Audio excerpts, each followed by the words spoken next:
El carbono es el bioelemento primario por excelencia y además no solo es el más importante, sino que además es el que selecciona a los otros bioelementos que tienen que encajar bien con él para poder participar de la vida. Eso es por su configuración electrónica. Resulta que el carbono tiene 6 electrones, de esos 6 electrones 4 están en su última capa, donde también tiene 4 orbitales. Eso significa que va a tener un electrón en cada uno de los 4 orbitales. Va a poder, por tanto, establecer 4 enlaces con 4 electrones que va a poder compartir. 4 enlaces covalentes. Que además van a ser equivalentes entre sí. No hay ninguna diferencia entre esos 4 enlaces. Eso le da un equilibrio interno bastante acusado, bastante importante. Hay otros elementos en la tabla periódica que pueden formar más de 3 enlaces covalentes, que es lo que se necesita para generar estructuras tridimensionales, que es lo que necesita la vida, ¿no? Entre esos elementos están boro, nitrógeno, silicio y fósforo. No entre esos elementos son boro, nitrógeno, silicio y fósforo. Pero el boro tiene 3 electrones, por tanto uno de los orbitales va a estar vacío, no va a tener ese equilibrio interno que tiene el carbono. En el nitrógeno pasa al contrario, tienen 5 electrones, eso significa que uno de los orbitales va a estar lleno, no son exactamente equivalentes, no tienen ese equilibrio interno. En el silicio y en el fósforo estamos hablando de elementos más grandes. Elementos más grandes significa que su última capa va a estar más lejos del núcleo, no va a haber tanta fuerza a sus enlaces, los enlaces que van a formar no van a ser tan intensos. Por tanto, el carbono es el bioelemento elegido por la vida, y además es así porque la vida es química elegida, es el bioelemento elegido por la vida para construir su estructura gracias a esos 4 electrones en 4 orbitales, que además se disponen lo más lejos posible entre sí. Si el carbono fuera plano, eso significaría que es un cuadrado, pero el carbono no es plano. El carbono es tridimensional. Por tanto, esos 4 electrones se van a disponer de la manera más alejada posible, que es un tetraedro.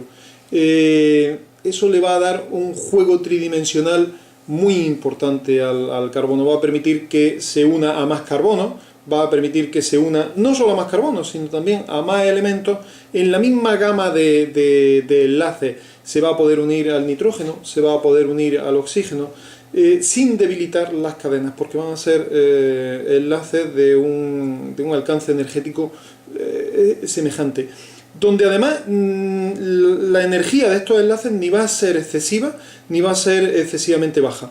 Un enlace demasiado fuerte, la vida no puede romperlo, tiene dificultades con él una vez creado. Un enlace demasiado débil no permite el mantenimiento de la estructura. Por tanto, en el carbono tenemos varias características que nos interesan muchísimo como el gran bioelemento primario. Además, tiene otra característica interesante, y es que si tiene esos 4 enlaces en forma de tetraedro y esos 4 enlaces están unidos o le unen al carbono a 4 grupos diferentes, resulta que tiene una estereoisomería, es decir, puede formar con 4 grupos iguales 2 moléculas diferentes, donde uno de los grupos esté a la izquierda y en la otra ese grupo estaría a la derecha. No serían moléculas iguales, serían moléculas espejo una de la otra, igual que las 2 manos no son iguales aunque tengan los mismos 5 dedos. Otro elemento importante, otro factor importante en el carbono es que tiene una forma gaseosa, lo cual significa que va a estar biodisponible, va a poder conseguirse por parte de los seres vivos, va a disolverse con relativa facilidad y también puede pasar a una forma mineral sólida. Va a estar en los 3 estados, compartiendo también 3 estados con el agua. Eso significa que va a tener biodisponibilidad, va a ser asequible para los seres vivos. Aparte de eso, el carbono también puede formar no un único enlace con un átomo, con un grupo, sino también puede formar dobles y triples enlaces.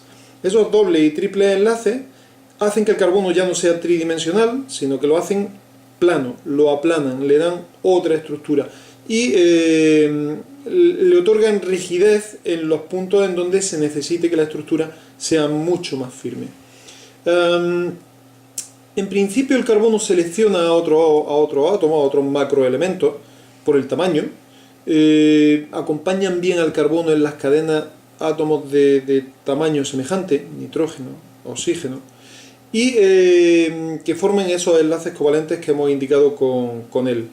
El carbono creo que es uno de los grandes protagonistas y hay que saber bastantes cosas de él para poder comprender la biología. Una vez que sabemos del carbono, podemos darnos cuenta de muchas de las razones de que las cosas ocurran de una determinada manera en biología.